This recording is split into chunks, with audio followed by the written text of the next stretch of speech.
Hello everyone and welcome to my channel Y&R Trends. I hope everyone is having a wonderful day. Before we begin, please hit the subscribe button and give this video a thumbs up. The Verity had a way of surfacing in Genoa City when no bone was prepared for it, and on that day, it arrived with a violence that stunned indeed those who believed they had seen everything. The pressure had been stewing for weeks, erecting still beneath precisely constructed falsehoods, implied resentments, and old sins that no way truly failed. Victor Newman had carried numerous secrets in his continuance, but the bone he carried now had begun to rot inside him.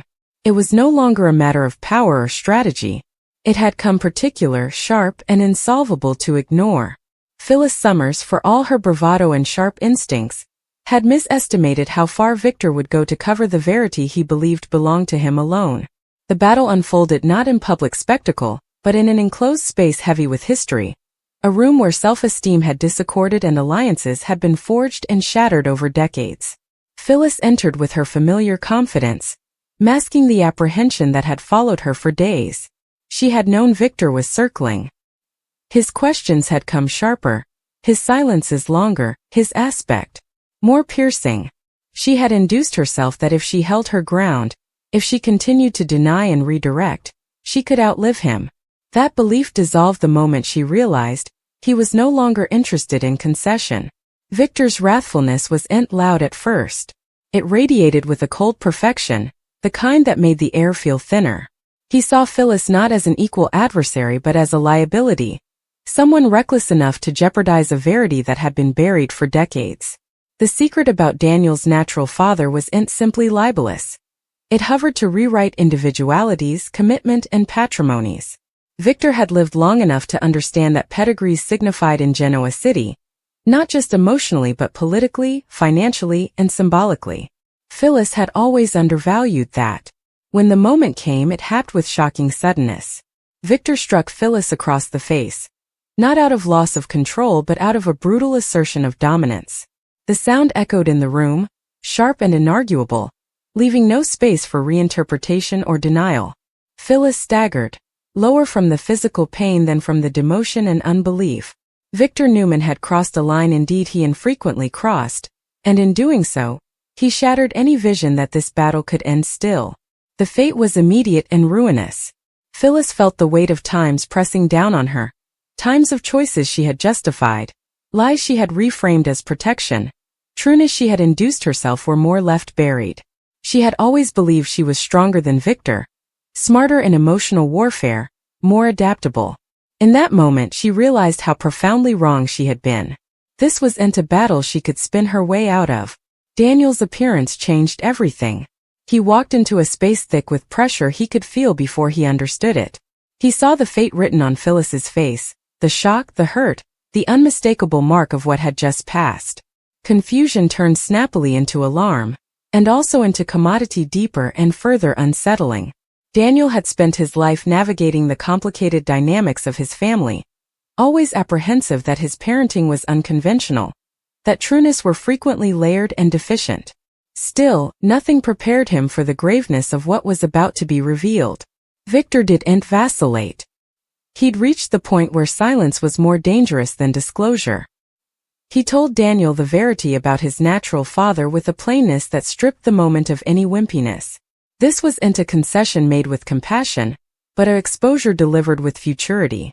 Victor framed it as an ineluctability, commodity Daniel merited to know anyhow of the damage it caused. In Victor's mind, the verity was a armament and a sanctification fire each at formerly. Daniel's world shifted incontinently.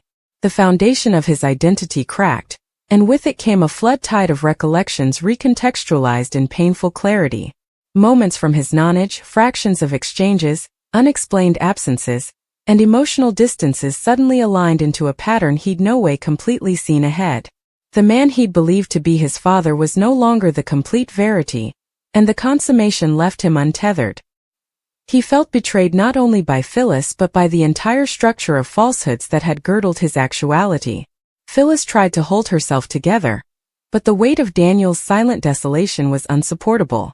She had always told herself that her choices were made out of love, that shielding Daniel from the verity was an act of protection rather than control. Seeing the damage firsthand forced her to defy the possibility that she had been awry each on. Her instincts, which had so frequently served her well, had failed her in the most abecedarian way. Victor watched the unraveling with a grim sense of satisfaction and remorse intertwined. He didn't delight the pain he caused Daniel, but he believed it was necessary. To Victor, secrets were dangerous when held by the wrong people, and Phyllis had proven herself unworthy of that responsibility. Still, indeed, he couldn't completely ignore the consequences. Daniel was contributory damage in a war that had been brewing long before he understood his part in it.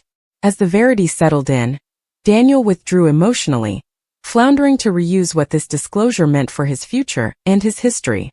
His relationship with Phyllis, formerly defined by fierce fidelity and complicated love, now felt fragile and uncertain. Trust, formerly broken, was fluently repaired, and Daniel was left questioning everything he allowed. He knew about his mama and himself. The ripple goods extended far beyond that room. News of the incident spread snappily through Genoa City, as it always did. Tales of Victor's violence and the shocking maternity disclosure burned enterprise and judgment. Abettors questioned Victor's styles, while adversaries seized on the occasion to portray him as ruthless beyond redemption. Phyllis set up herself insulated, her character further damaged by a verity she could no longer control. Yet the most profound impact was internal. Daniel began a painful trip toward understanding who he truly was, separate from the falsehoods and prospects assessed on him. He scuffled with wrathfulness, grief, and a craving for clarity that couldn't be fluently satisfied. The identity of his natural father impended over him like a shadow, raising questions about heritage, character, and fortune. Phyllis, meanwhile, was forced into a reckoning unlike any she had faced before. For the first time, her usual defenses failed her. She couldn't manipulate or charm her way out of the consequences. She had to sit with the knowledge that her choices, still well-intentioned, had contributed to her son's pain. The poke from Victor wasn't the true blow. The real damage lay in Daniel's broken trust.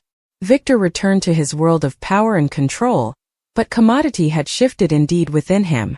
He'd won the battle, but palm felt concave. He'd exposed the verity, asserted his dominance, and disassembled Phyllis's hold over the secret, yet the cost was inarguable.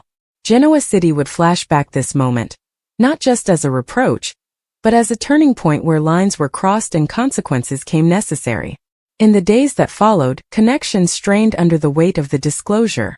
Old alliances rasped, new conflicts surfaced, and the question of remission dallied unanswered.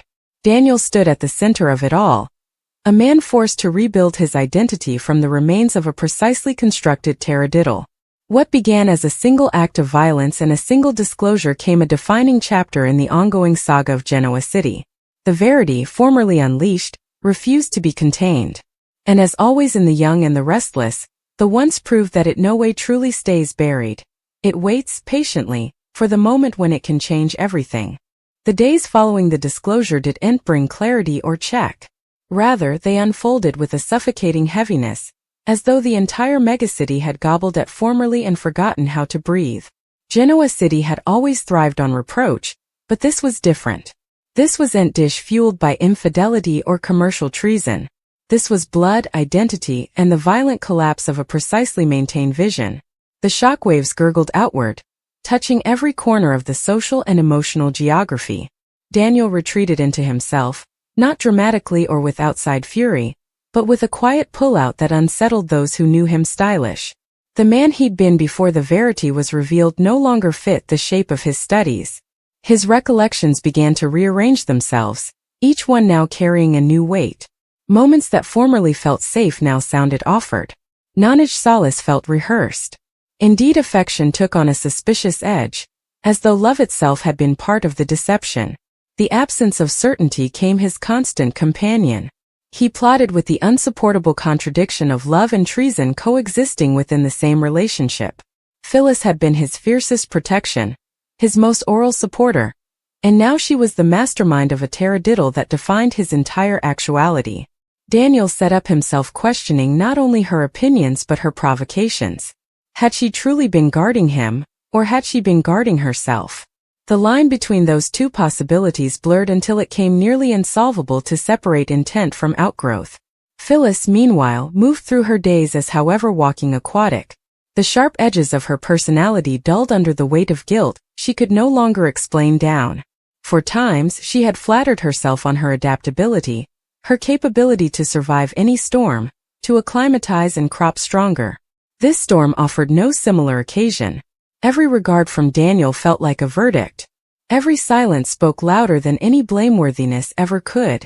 She replayed the once relentlessly, tracing the moment she first decided the verity was too dangerous to tell. At the time it had felt justified, indeed noble. The world of Genoa City was ruthless, and she had believed she could outthink it on her son's behalf. What she failed to anticipate was the cost of prolonged deception, the slow corrosion of trust that now left nothing solid in its wake. Victor Newman remained outwardly unchanged, his presence as commanding and unyielding as ever. Yet beneath the face, indeed he couldn't completely escape the consequences of what he'd set in stir. His decision to expose the verity in such a brutal manner began to hang his strategic computations. He'd always believed that control was achieved through decisive action, that vacillation was weakness. Still, this time, the collateral damage was far more particular than he'd anticipated. Those closest to Victor began to reassess him with a more conservative eye. The poke, though not intimately witnessed by all, came emblematic of commodity darker. It represented a amenability to use physical force not simply as a response, but as a calculated assertion of dominance. For some, it corroborated the legend of Victor Newman as a man who would stop at nothing. For others, it planted seeds of mistrustfulness about how far he might go when challenged. The disclosure of Daniel's natural father restarted old injuries across multiple families, dredging up histories long allowed settled. Individualities who had believed themselves supplemental to Phyllis's history suddenly set up their own lives disintegrated by association. The verity demanded acknowledgement, and with it came uncomfortable reckonings. Long-standing narratives unraveled, exposing how deeply connected everyone truly was. Daniel's internal struggles soon manifested in subtle but conspicuous ways. He came more guarded, less willing to accept explanations at face value. His creative instincts, once a source of expression and release, turned inward, feeding on undetermined wrathfulness and confusion. He questioned whether traits he saw in himself belonged to the man who raised him or the man whose blood ran through his modes. The question of nature versus nurture desisted to be theoretical, and came sorrowfully particular. The identity of his natural father impended like an unanswered question that refused to fade into the background. Daniel defied the appetite to seek him out incontinently, not out of incuriosity, but out of fear. Meeting him would make the verity irrevocably real. It would force Daniel to defy not just who his father was, but what that meant for his own sense of tone. The detention came a form of tone preservation, indeed as it dragged his torment. Phyllis tried to recapture some sense of agency by defying the reality of her conduct without defenses. For the first time, she stopped framing her choices as strategic palms or necessary immoralities. She allowed herself to feel the full weight of remorse, admitting that her fear of losing control had guided too numerous of her opinions. This soul-searching, however painful, marked a subtle shift. Whether it would lead to redemption remained uncertain. Her relationship with Victor came irreparably altered. Any semblance of collective respect dissolved, replaced by a stewing hostility that neither could completely articulate. Phyllis viewed Victor not only as the man who exposed her secret, but as the bone, who weaponized the verity without regard for mortal cost. Victor, in turn, saw Phyllis as representational of chaos, a memorial of why he believed control must always be maintained at any price. As Genoa City acclimated to the new reality, alliances began to shift. People chose sides, not always purposely, but artificially aligning themselves grounded on their own values and fears. Some respected Victor's resoluteness, believing the verity, still painful, was more revealed than concealed. Others quailed from his styles, disturbed by the precedent he'd set. The moral nebulosity of the situation left no bone untouched. Daniel's trip toward acceptance proved neither direct nor predictable. Moments of clarity were followed by unforeseen swells of wrathfulness. He set up himself mourning not just the taradiddle, but the life he allowed. He'd lived. Grief took numerous forms, occasionally appearing as detachment, other times as sharp resentment. He scuffled with the possibility that remission might ultimately be necessary, indeed if it felt insolvable now. In quiet moments, he questioned whether he'd have made the same choices as Phyllis if their places were reversed. The study unsettled him. It suggested that the line between right and wrong was far thinner than he wanted to believe. This consummation didn't vindicate Phyllis, but it complicated his wrathfulness in ways that made it harder to sustain. The broader counteraccusations of the disclosure continued to unfold. Commercial interests, social standing, and long-standing battles all bisected with the newfound verity. In Genoa City, particular history was no way separate from public consequence. The question of Daniel's lineage carried counteraccusations that extended beyond emotion, touching heritage, influence, and power. Victor watched these developments with measured detachment, yet indeed he couldn't completely suppress a sense of apprehension. He'd always understood that verity was a double-wetted brand, but infrequently had it cut so deeply into home, he couldn't completely control. The situation reminded him that indeed the most precisely executed strategy could produce changeable issues. As weeks passed, the original shock gave way to a slower, more insidious reckoning. Connections strained under the pressure of implied questions. Trust, formerly broken, proved delicate to rebuild. The megacity moved forward but not unchanged. Commodity abecedarian had shifted, altering the emotional armature of everyone involved. Phyllis remained determined to fight for her relationship with Daniel. Indeed, as she accepted that remission might no way come, she learned to endure his silence without demanding resolution, understanding that mending couldn't be rushed. This restraint marked a departure from her usual approach, suggesting growth born not of triumph but of loss. Daniel, standing at the crossroads of his history and future, began to understand that identity wasn't solely mandated by biology or deception. It was shaped by choices, adaptability, and the amenability to defy painful trueness. This consummation didn't abolish his wrathfulness, but it gave him a path forward still uncertain. Victor Newman continued to cast a long shadow over Genoa City, his conduct reminding everyone that power carried consequences no quantum of wealth could completely alleviate. He'd exposed the verity, but in doing so, he'd also exposed the fragility of the structures he believed unbreakable. In the end, the disclosure didn't resolve anything neatly. It left questions unanswered, injuries open, and connections permanently altered. Yet that was the nature of life in Genoa City. The once no-way stayed buried, and the verity, formerly revealed, demanded to be lived with. And as the megacity moved forward under the weight of this new reality, one verity came unmistakably clear: nothing would ever be the same again. Time didn't soften the verity, it stoned it. As weeks turned into months, the disclosure girding Daniel's lineage desisted to be a singular event and came an endless turnabout shaping every commerce, every decision, and every silence. Genoa City acclimated outwardly as it always did, but beneath the polished routines and public grins, the damage continued to spread in unseen ways. Daniel began to witness life as though he were observing it from a slight distance, present but not completely connected. Familiar places felt altered, stripped of the emotional certainty they formerly handed. Sanguine Lights, once a retreat, now felt like a crossroads of rumored enterprise. Newman Enterprises impended larger in his knowledge, not as a symbol of power, but as a memorial of how deeply his life had been told by forces beyond his mindfulness. Indeed, the thoroughfares of the megacity sounded to carry echoes of exchanges he'd no way been allowed to hear. He plotted with a growing sense of relegation. The idea that he'd lived part of his life under a false premise unsettled him in ways he couldn't fluently eloquent. His reflection felt strange at times, as though his face carried traces of someone he'd no way known. This quiet identity extremity manifested not as rebellion, but as restraint. He spoke less, trusted cautiously, and measured his emotional investments with new dubitation. The conception of heritage counted heavily on him. He wondered how important of who he was had been shaped by genetics versus experience, and whether the verity lowered or enhanced the man he'd come.